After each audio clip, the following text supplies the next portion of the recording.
Adam and Eve were in complete rest in God. They were one with God. They were in union with God.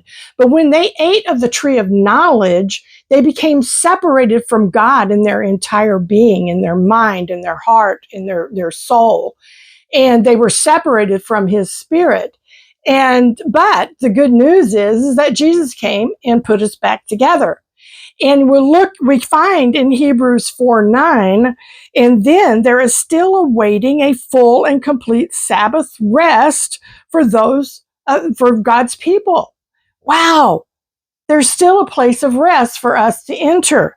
Verse 10 says, for he who has once entered rest also has ceased from human labors. Wow.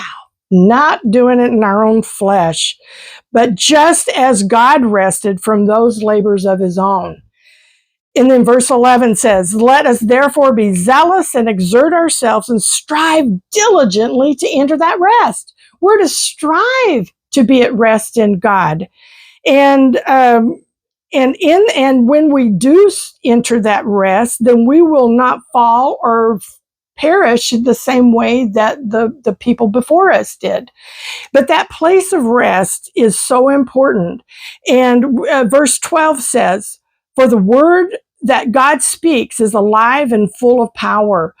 Jesus is the word. Jesus is sharper than any two-edged sword, penetrating to the dividing line and breadth of life and the spirit and of joints and marrow, exposing and sifting and analyzing and judging the very thoughts and the purposes of the heart.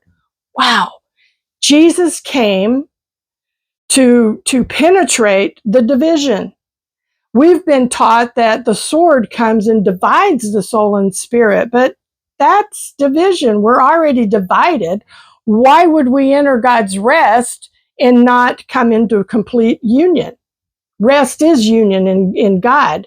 So the word of God, the Jesus, is like a sharp two-edged sword coming and penetrating through the division of the soul and the spirit.